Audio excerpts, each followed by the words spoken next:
Well, hello there, and welcome to the Radical World, the podcast. I'm Jose Leal with Matt Perez, my partner, and today we have a unique individual to talk to. I'm enjoying the pre-conversation already, and I think we're going to have a lot of fun. His name is Perry Knoppert, or Dr. Octopus. Uh, I feel like calling you 007 right away. Yeah, it sounds like a villain, right? It sounds horrible in a way as well. Oh Welcome, dear. welcome, Perry. Thank you so much. I'm so happy to be here, and I'm looking forward to be radical in this podcast. I can be radical, right? Well, yeah, you can be radical. I think you Sure. are radical, whether you like it or not. Um, Basically, we only invite radicals, so there you go. Okay. Um, Tell us a little bit about how you got not Dr. Octopus or the movement, but what got you to the point where coming up with that was necessary for you. Well, I think it started by being weird my entire life, and I've always been the weird one, and I've always loved weird people. The connections with others. I was always the most excited about weird people. But then you grow up and you want to be successful in life, and I discovered that that's not a very good combination. Um, and I was struggling for a very long time. Like, I want to be weird, but I also want to be successful. I want to be radical, but I also want people to like me. I want to be creative, but I also want to have a good job. I want to be free, but I also want to drive a Mercedes Benz. So I was a bit lost, to say the least. And how I became where I'm right now is a decision. With a lot of things happened at one point, and I took the decision to just let it all go, give it all away, and I became homeless, and I wanted to disconnect from everything. And that was a very radical move, and not because I wanted to create that move, but it was pure based on curiosity and some kind of strange force inside of me, like, this is what we're gonna do. And I have three kids. It was not a smart move, and a lot of people really hated me for doing that, but I think that's when everything changed in my life. And what was the trigger? What caused that shift for you, where you said, "I'm weird, and I want to be weird, Yeah, and I and you know want to how I stick to framed that." it? I framed it as I want to be an artist, because for me, I was searching, like, what am I going to do? Who am I? And maybe it was my midlife crisis. I was 45 when this all happened. I don't know, but I was searching. My relationship ended in Brussels. The landlord wasn't happy with me. He wanted to break the contract. Everything fell apart while I was trying, to do my best and succeed in all the expectations I had of myself and others. And that was the driving force also in thinking, I want to be an artist. I just want to be an artist because I have a feeling that I can be myself if I can be an artist. Because, what is art? There are books. I have all these books about the explanation of art, which is just phenomenal. That you can read that and they can't make up their minds what art is. So I want to be an artist. If art is very nonlinear, then I want to be an artist, and I want to create art, and I want to create things. I don't want to consume. I want to create. I want to build beautiful things. And yeah, and that's what happened. And the homelessness really helped, but I think we need some suffering in life from time to time to really get somewhere. It sounds like a cliche, and I'm listening to myself now. I'm thinking, oh my god, look at this guy, and so many people now on social media are sharing, like, I found it and this is the way to go, and giving advice to everyone. I don't want to be a part of that. I just want to create. I just want to build something beautiful. And I always say to people, don't listen to advice, do it your own way. Don't use a system or a method. Just create what you want to create. And that's what happened. And so then Dr. Octopus emerged one day Yeah. from underneath the sheets, and you looked yourself in the mirror and you said, "What the hell?" what the hell? What the hell am I doing? After 7 months of homelessness, I got into a house. I saw my kids again. So happy. And these little monsters were sitting on my couch and so happy. And we were so thrilled to be together again. And I was thinking, holy shit, I survived this. I didn't have anything, no car, no bank account, no phone, nothing, just a bag and my dog, and that's it. And I discovered that nothing really changed. So everything here stayed the same. Everything there changed. So how people saw me, the interaction with others, that really changed. And that was for me the biggest lesson in life, also to create things. Because before that, you hear people say, ignore the opinion of others, follow your gut feeling, right? And don't listen to others, which is bullshit. Of course we listen to others. Of course we care about what others are saying about ourselves. But in that journey, that was a slap in my face. Like, I didn't change, and they decided that I totally radically changed, which was not the case. I was having the same thoughts, I was having the same feelings. Everything was the same. How I saw things was the same. Nothing changed. And after 7 months, I thought, okay, if I can survive this, then I can be an artist. Then I can do whatever I want to do. And I want to create a global nonprofit that creates the awareness of all these weirdos in the world. And I think if we combine them all together, then we can create something beautiful. And what I say, weirdo. So people that are very nonlinear, people that are thinking slightly different, are very proud to call themselves weird. And in the normal world, to be called weird is not a positive thing. But for people that are very creative and think in a different way, weird is a compliment. So I have to say that in advance, otherwise people are thinking that's not very kind of him. Talk about weirdos, but we love to be called weird. We don't want to be Well, normal. yeah, I thought you were describing us. That's why As I, being I, weird, I just right, nodded and Jose? agreed. Yeah, of Yeah. course. I think you've got us pegged.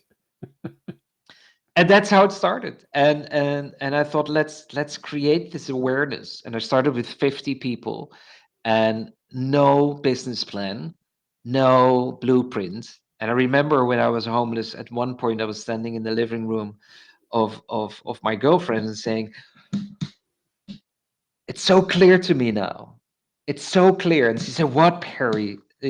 Tell me. And I said, I don't know. I can't describe it, but the feeling is very clear. And she said, that's weird. I said, oh, you haven't seen anything yet. Prepare yourself. But that was the discovery in myself that we have a very nonlinear brain living in a linear world. And what I want to say with that is, when we're born, we're uh, amazing humans. NASA, during the space race, was doing research, asked the consultancy firm, they were looking for the most brilliant creative minds. Where are they? We need them in the development and getting somewhere. And this consultancy firm did research and they found out that 98% of the 3 to 5 year olds are creatively brilliant kids. And they also interviewed 180,000 31-year-olds average age, and only 2% of them were creatively brilliant.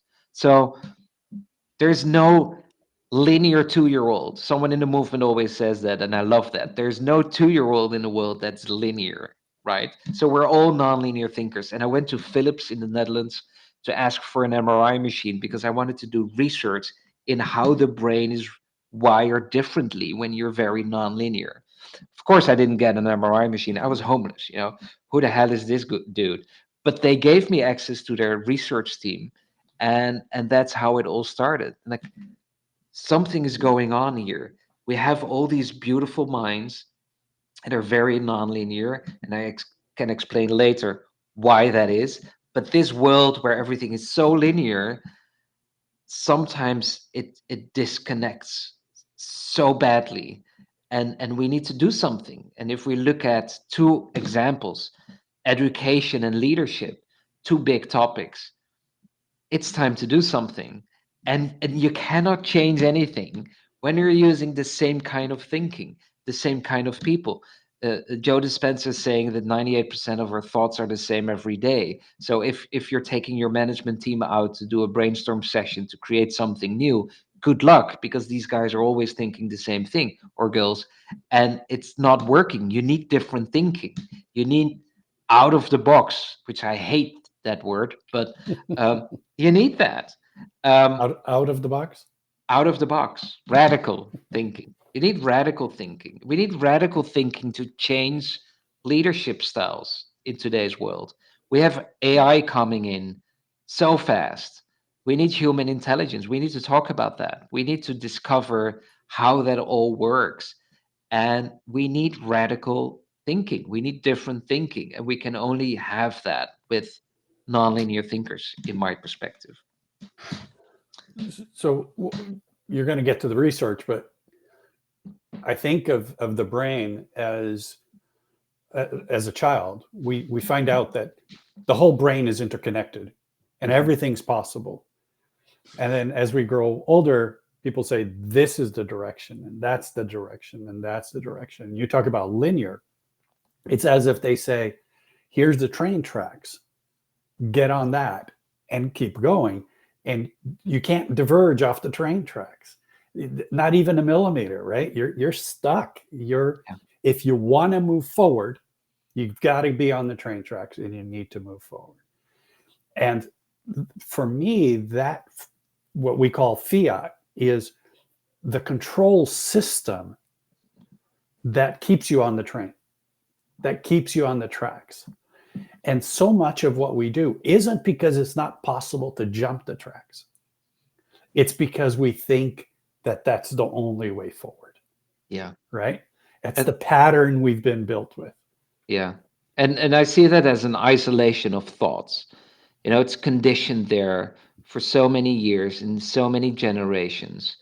And it's almost like, the point I want to make is that our thoughts is reality as we see them, but that's not the case. And we're so conditioned that this way of thinking brings us there, where that's not the truth. It's only our created reality, but we're all stuck in that path, and we're constantly motivating each other to stay in that way of thinking. You know, think about yourself. You're doing something radical, you're doing something completely different. And the first thing you will hear is from others saying, are you sure?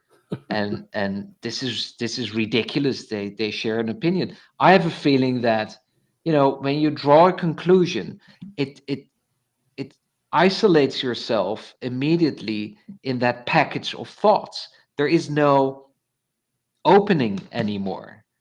And and Right. you need that. Some people ask me, what is nonlinear thinking, and I see that as the empty space between thoughts. I got that inspiration from music. Music is in between the notes, and I think nonlinear thinking is in between, in that empty space of thoughts, because these thoughts are so conditioned that you need to go into that empty space, and everybody knows what it is.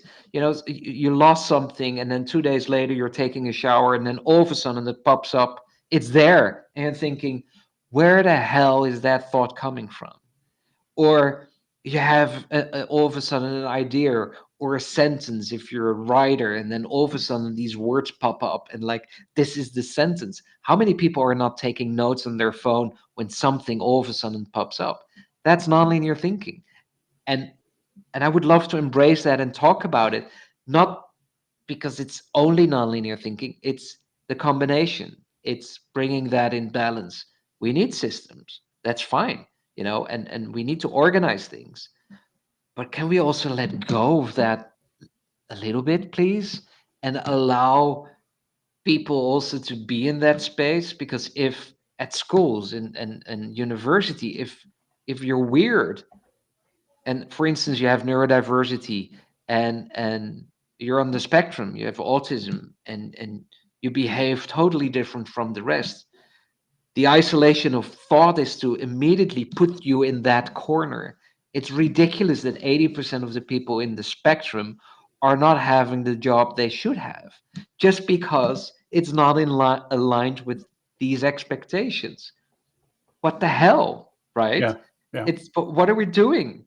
It's I don't get it, and it's very powerful. And I think, and then I will go to the research. But I think if we go to this space, we can solve issues. We can solve big issues. We can help organizations into innovation. We can solve climate change. We can solve hunger, well-being. We can focus on these areas. I think the solution is maybe even quite simple, but we're so stuck in that linear thinking that we think that the solution is only based on the linear thinking. Well, real innovation, if we look in history, it's always been based on the weirdos, Of course. right? Of course. Always. I wonder, Perry, if you agree with this. My sense is that we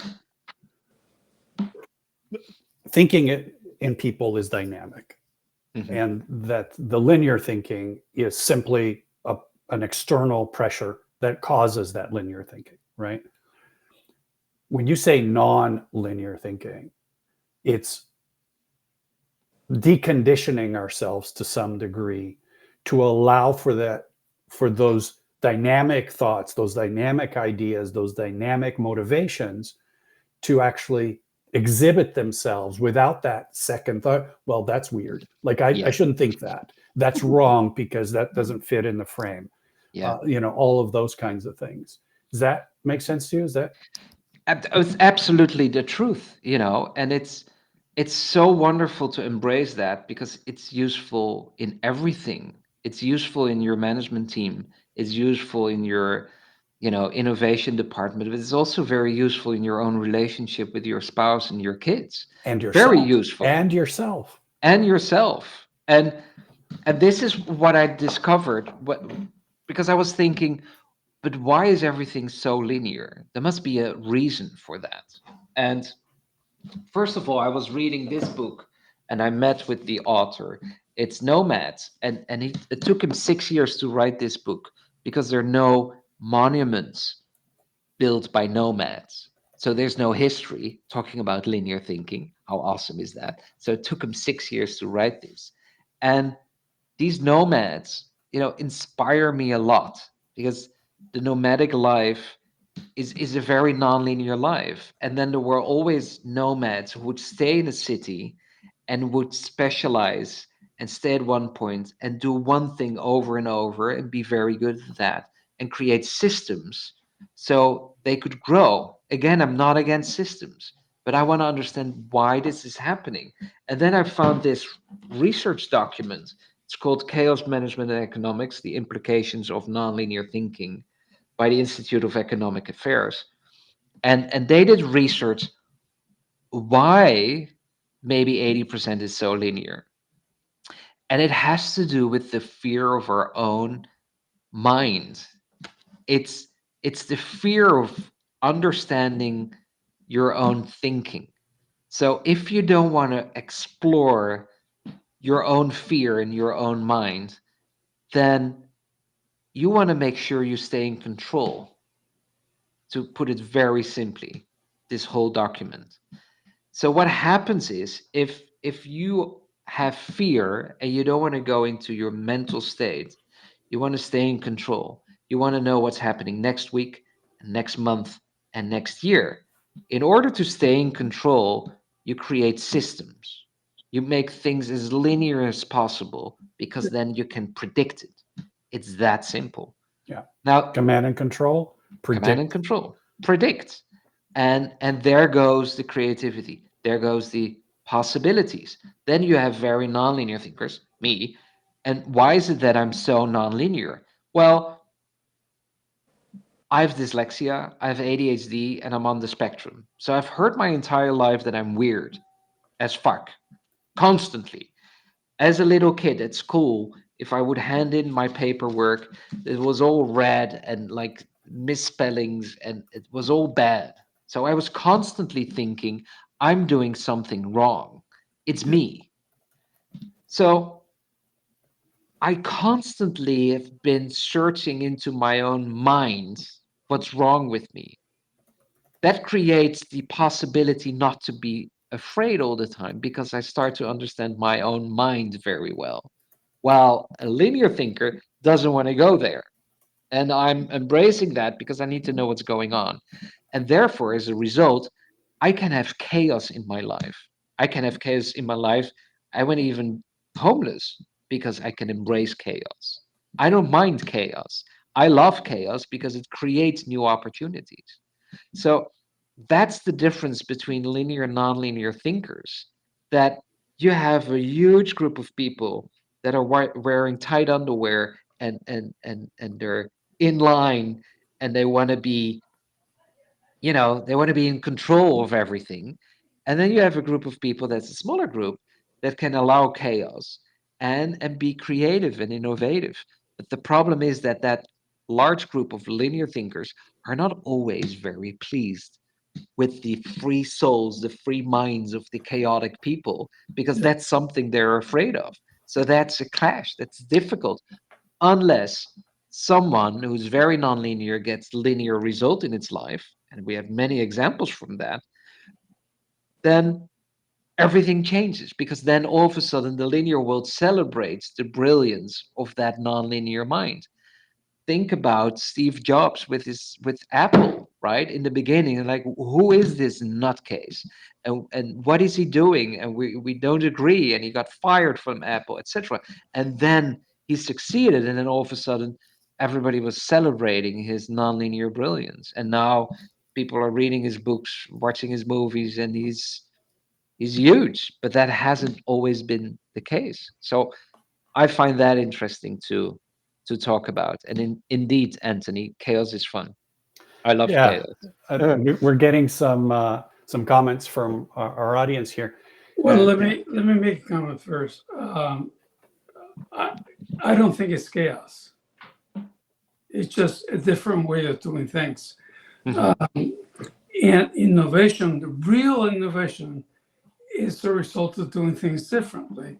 And you're right, people are not bosses in particular are not very happy with, oh no, but that's not going to make us money. And I think that's the primary thing that keeps us in line. That rail is can you make money for me? Can Mhm. you make money for me? And and when it doesn't happen, you get no, that's too weird. Let's put it aside. Um, but but I don't call it chaos on purpose because it's not. It's just a different way of thinking. well, and essentially again back to it's a dynamic environment. Things are It's the moving. dynamic. It's Reality is very dynamic. dynamic. Yeah. Reality Yeah. is dynamic, and we can call it chaos because it to us, I think chaos sounds like something that's out of control.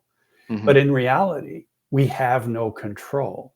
The best we can do is play with the dynamic environment and react to it, respond to it, deal with it, not try to control it. Because when we try to control it, then we limit our options for what it is that we can do. But that's what businesses do every day. That's the If structure of you're our if you're society. if I can't control you, I'll fire you. That's Yeah. it. Yeah. Exactly. You go die If somewhere. if if if you're not manageable, then where do we go? Right? Yeah. Exactly. Exactly. Yeah. And that's what we And- mean. But I, on I the just other wanted, hand, yeah, one remark because it's about making money. I agree, but that different thinking is creating money. It just needs to there needs to be a safe space to have the different thinking, and what we've done so far is with the Octopus movement, we've created a black box, a think tank, where we have like 40 very nonlinear thinkers, and then we come all together. We've created our own system in going very fast. So within 50 minutes, we come together and we solve problems, and we have like 320 ideas. We bring that together with a whole team of very intelligent people, and then write a white paper or recommendation or a report and give that back to the organization. Like, this is what you could do based on the different thinking. And in that way, you don't have to hire a whole team of non-manageable people, right? You can still be safe and be in control, but you can link with a whole different group. And I think today with AI, which is so linear and so beautiful and so well made, you need that different thinking. You need that human intelligence to combine that and create something awesome. And I'm not saying that if you need different thinking, you have to go to the octopus movement. You can, but you can also start thinking about creating your own think tanks, not necessarily with your own staff, but maybe in a community, or you create some black box for yourself with people that are not on your payroll, but freelancers that are different thinkers. There are possibilities, there are solutions to go there, and it brings in money. If I see what we've done for startups and big corporations in sessions of just 50 minutes, I've seen management meetings of 2 hours that doesn't bring anything, and Right. then we do a black box of 50 minutes and it changes everything. Like, I'd, there's let's I'd not love to. waste any time, I'd right? love to learn more about the octopus movement, which we really haven't talked about yet. And Yeah. you're talking about some of the work that you do, but I want to acknowledge some of the folks that have made some comments here, because before we sort of move on from the nonlinear thinking, not that we're moving on from it, but we've established really what it is that we're talking about. We've got a comment from Karen Ziegler, who just commented about, let's stop thinking that our dynamic thoughts are weird, and let's start questioning the linear thoughts. Mhm. It's Right. weird. It's weird. Yeah. Right. Let's do that. And I think that's right on. And Anthony and Mohit, thank you guys for your comments. The idea that, as you said, and as Anthony said, that nonlinear thinking creates a lot of value. To me, it creates much more value than linear thinking does. Yeah. Right? Because the value of evolution isn't repeating the same thing over and over and over again. That's stability, right? And we need stability as well, Of but course. that's it. And stability provides us with the ability to know what's happening tomorrow. But then how do we move beyond tomorrow? And we need stability to be nonlinear as well. I like to see it in linear smart and nonlinear smart. You need to be. It's wonderful to have your studio Back to and dynamic. and you're safe and you can be creative there, right? There needs some stability in your life in order to have that space. So we need that. It needs to dance together. And I'm using this mantra of Timothy Leary always. He used turn on, tune in, and drop out, but I added some things to it. It's turn on your nonlinear thinking, please. Be aware of that, and tune into the human mycelium. I will explain later what that is, and drop out of the laws of thought.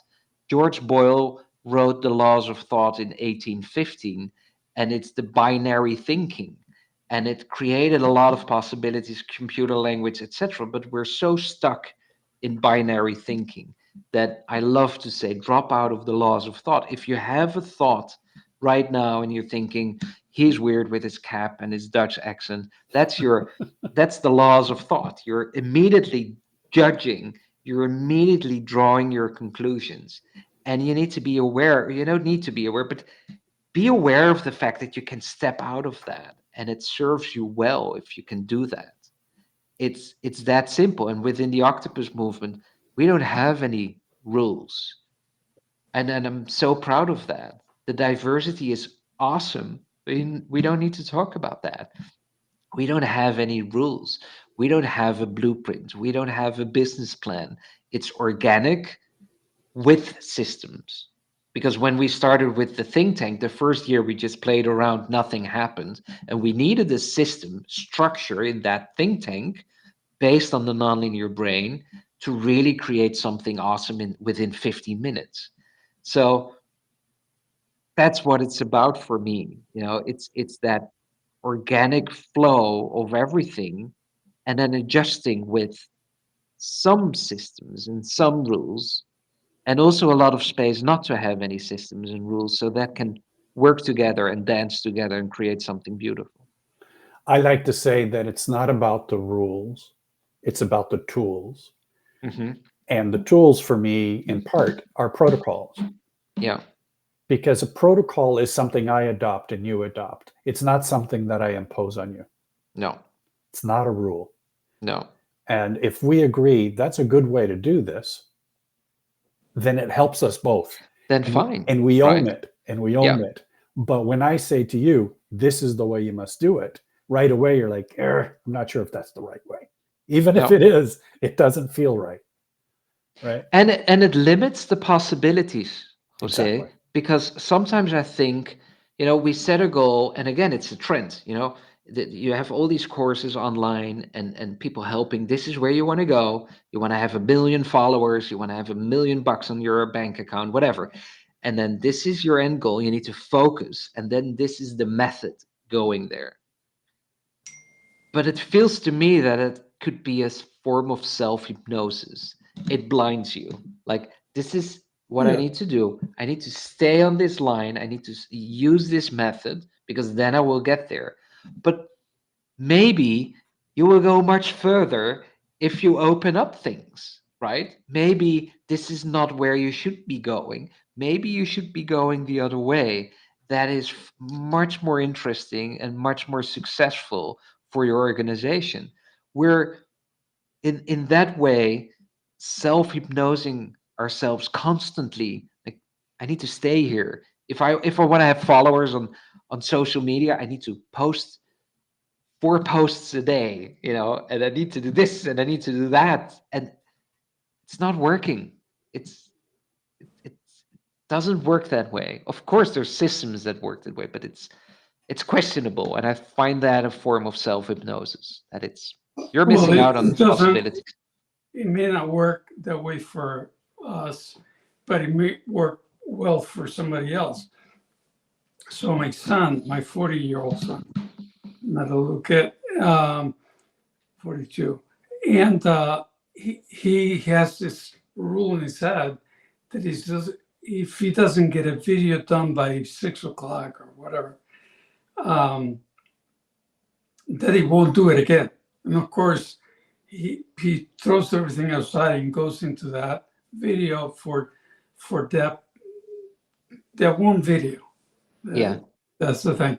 And then next week is another video about something else, but it's the same rule. It's the same. If I don't get done by 6 o'clock, I'll never do it again. I got to do it before 6 o'clock so I can do it again. So the value of nonlinear thinking, the value, Karen said something that I really liked. She said, Karen Siegler, instead of questioning our nonlinear thoughts that come up, we should question the conditions, the conditioned linear thoughts.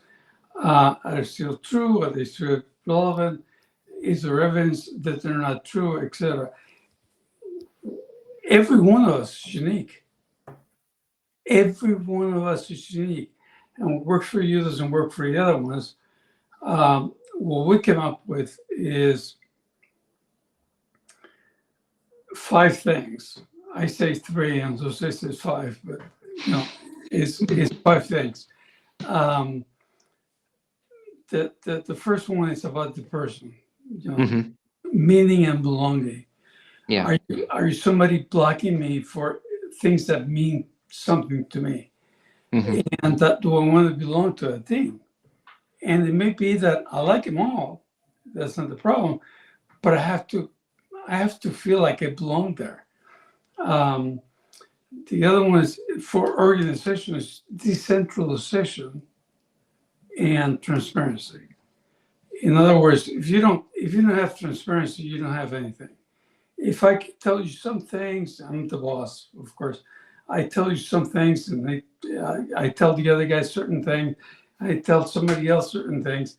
That's not the thing is to put it all out there and let people pick up what resonates with them. And decentralized in the sense of making decisions and things like that. Your decisions will work for you, Yeah.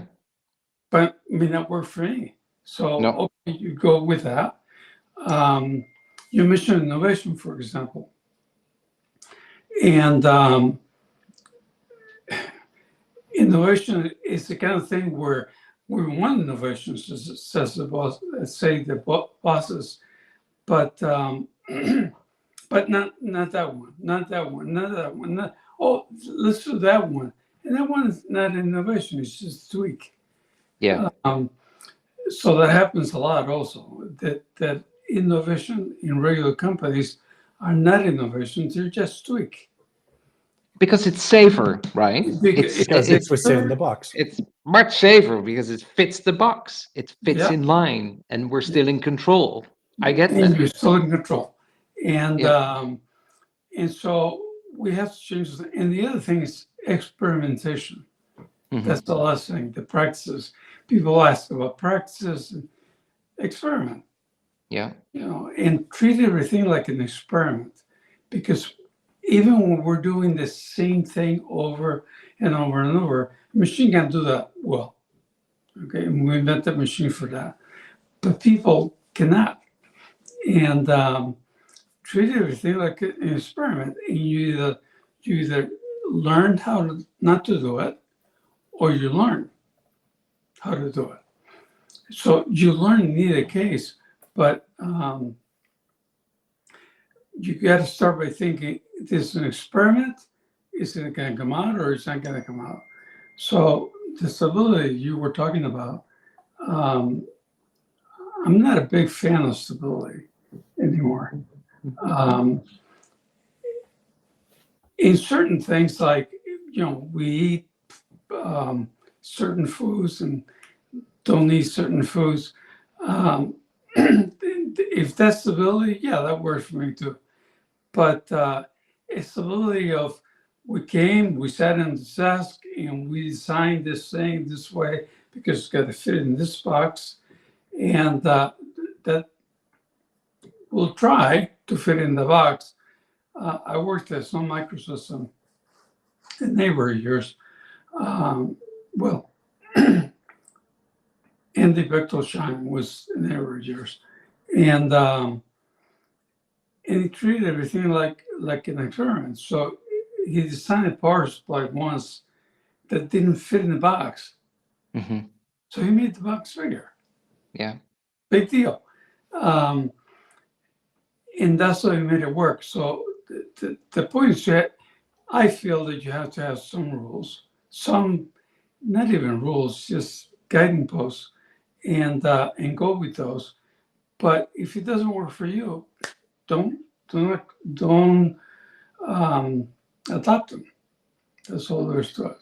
You know what I would love, guys? This is if we can make that happen, and if we stay in this language, linear, non-linear thinking, it would Yeah. be so beautiful if we would create the non-linear manager in this world, and the non-linear manager in this world is capable and has the authority in an organization to press a button and stop the system for whatever purpose. So for a client or for an employee, it would be so beautiful if we could really be aware of the difference between the linear and the nonlinear thinking. Imagine you have a client and there's a problem. The worst thing you can say is, that's how it works, right? That's the system we have in our organization, and this is it. It would be so beautiful if someone could say, I pause the system, we solve the problem. When everything is solved and it works again, we we reactivate the system.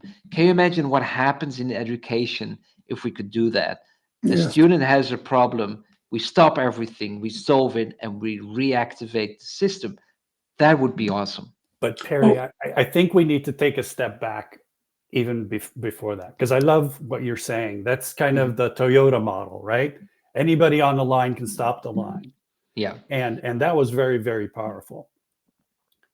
But I wonder if even the concept of the employee and the employer, the manager and the managed, the client and the employer, that model is also linear thinking, because those are just people.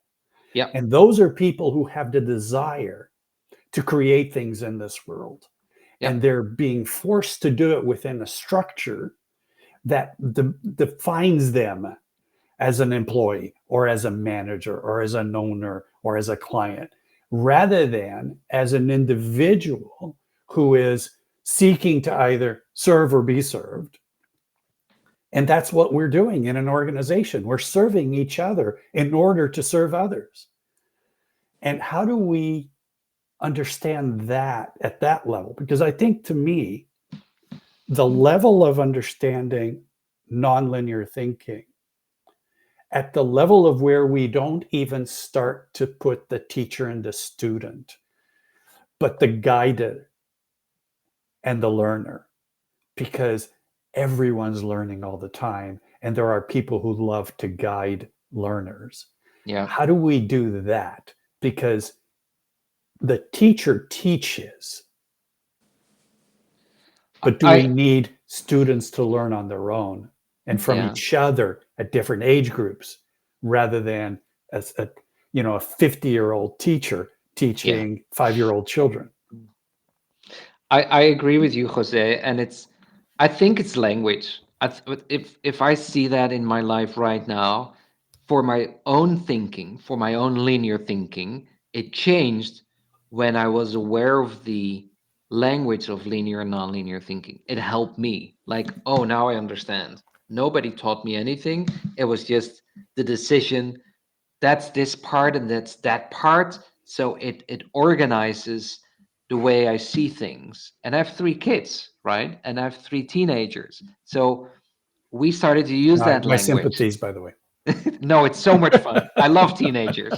But it's never a dull moment. But we embedded this now in our family, and it's very useful. When my teenager comes home from school and something ridiculous happened, he's now able to say, that was very linear from the teacher. And what I'm excited about is that a student can explain to the teacher why this has been difficult for the student.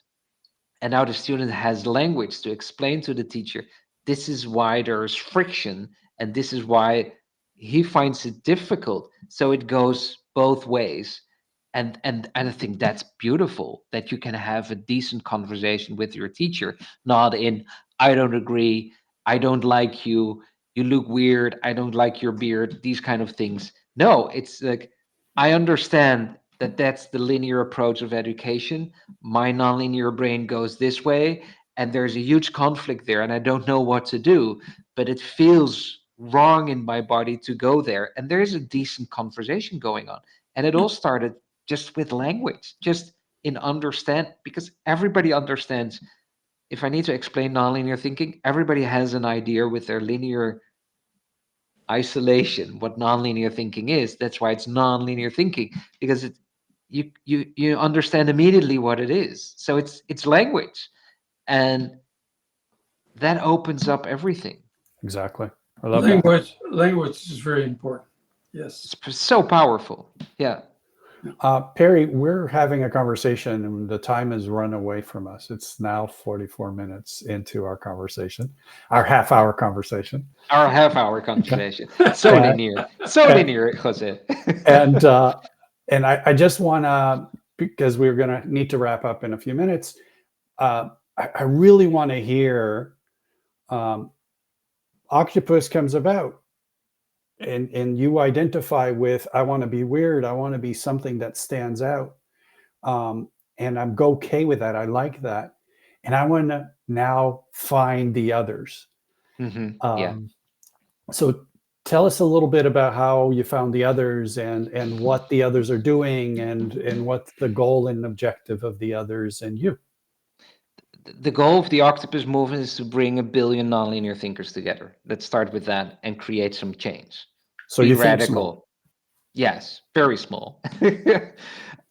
And then what happens is that you create a safe space where people can be themselves, where you don't have to wear a mask because you're different from the others. And it works so beautifully.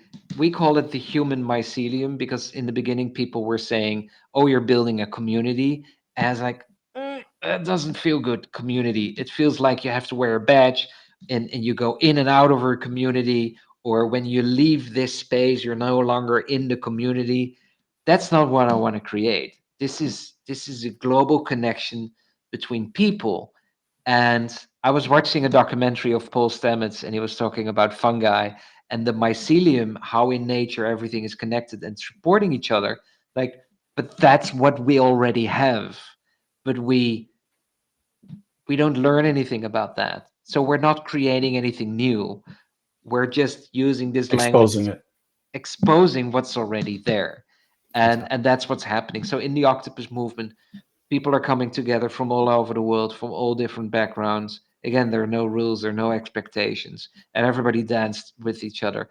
And these connections are made, and there's movement, there's constant movement in development, in creation, and I love that. It's just so beautiful. And some people say it's weird not to be the weirdo anymore. It's weird not to be the strangest person in the room anymore. Now, if I'm in the Octopus movement, there are other people that are stranger than me.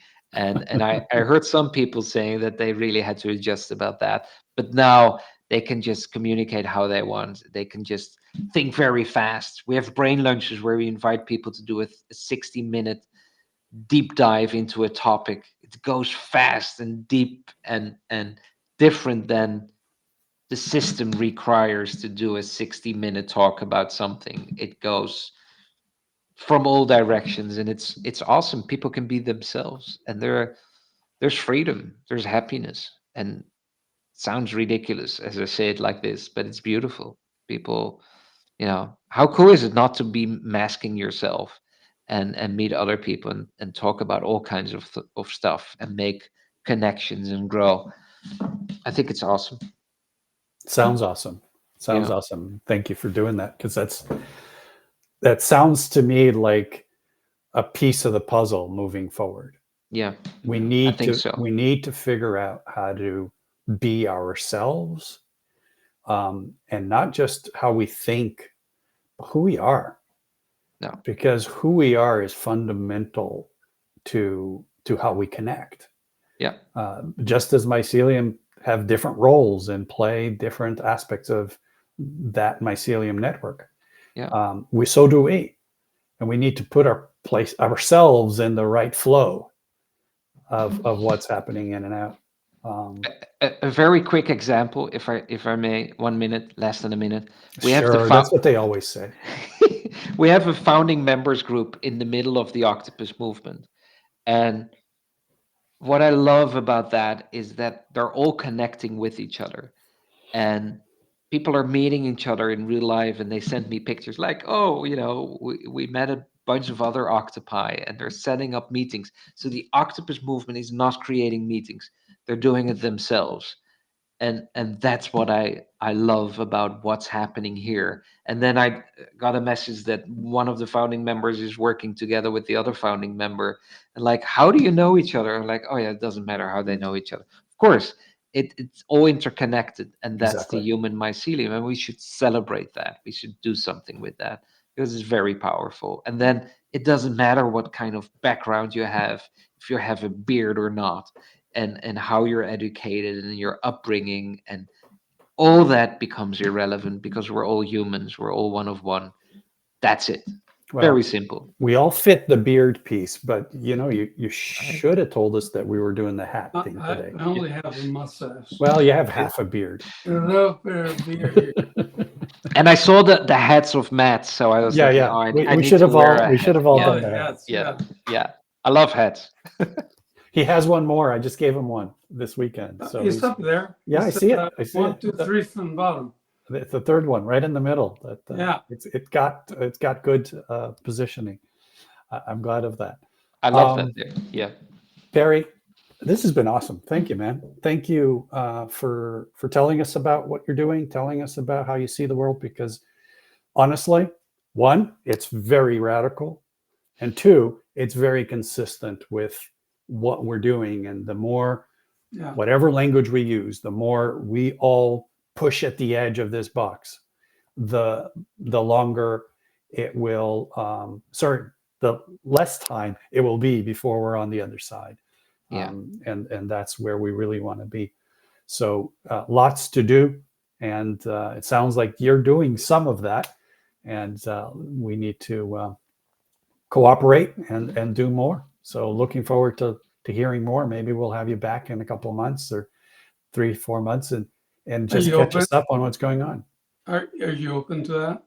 Come Of back. course, it's an absolute pleasure to be here, and thank you, because you're helping me tremendously. This is, we're doing something which is awesome, and nobody knows about it, and we're growing every day, but we're not there yet with the billion nonlinear thinkers. We have more than 8,000, which is already fantastic. But Which it's all for we want to grow. It's up to all of us to do this, right? Yeah. We need to help Yeah. each Yeah. other. I would So love thank you to- so much for that. Thank you for Absolutely. doing this. And we'd love to talk to your community as well, because the work we're doing. So Cool. next week, we've got Robert Snyder, founder of Innovation Elegance. Robert is going to be talking about solving volatility, uncertainty, complexity, and ambiguity, or VUCA, as we all know it.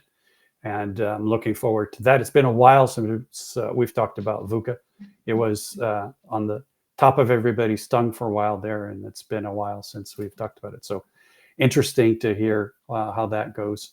So again, Perry, a real pleasure. Jose, And- thank you. Matt, and- thank you so much. We will find time to catch up again and see how our respective communities can help each other. Cool. Let's do that. Thank you, Radical World. I love that. Thank you, Octopi. Thanks, guys. You Thank have you to so go much. like this. Yeah, we do this sometimes. Octopi, Like yes. 8 arms, and we're celebrating the 8 arms. Eight, Yeah. eight. Eight, yeah. Eight. And we're off.